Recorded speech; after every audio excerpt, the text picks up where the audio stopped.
Hello ladies and gentlemen, welcome back to the Classic Pursuit. Today I figured I'd start things off a little different. I figured I'd give you guys finally a tour of my kayak and the abomination that it is. So what I got here is a Pelican Catch 110, and I'm sure you can see pretty easily that it's far from stock. A lot of work went into this kayak. It is a 10.5-foot kayak. A lot of work was done on it just to give it a bit of a more competitive style. We got a Minn Kota Taroba put on the front. I used a quick disconnect bracket with a couple bushings to allow it to sit flush there on the front. I did have to sacrifice the front carry handle, but I think it was worth the payout. You'll notice that I have a couple cross sections of some aluminum. That is 1-inch 6061 aluminum.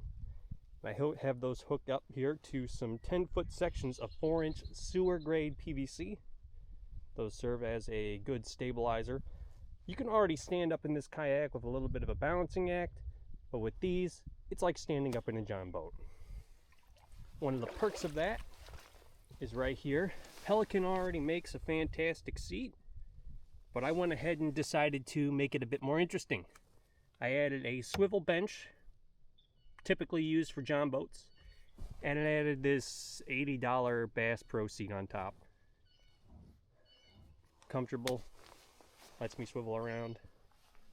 Back here you'll notice something a little bit more jank than everything else. That's a Powerpole that I made myself out of a hacksaw, some 6061 aluminum, and a electric lineal actuator.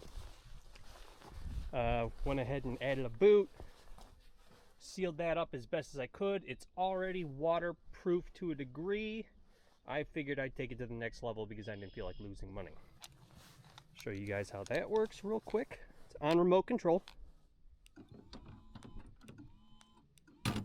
As you can see, same function as a normal power pole you'd see on a bass boat. And that is mounted in place of the original Catch 110 transom mount. I took that out, cut an aluminum plate out to mimic it, and used the same screw holes. Finally, you'll notice that I have something a bit interesting for rod holders. This is a company, Deep Strike, that makes these. Basically, it's a swiveling rod holder that allows you to have 4 rods in a really compact shape. I have 2 of these, so I have 8 rods total on a 10-foot kayak. And they swivel around super easy, that way you can reach whatever rod you want. If you guys are interested in looking into one yourself, it's deepstrikefishing.com. Use code CLASSIC10 to save yourself just a little bit of money. Alright guys, I'll see you in the water.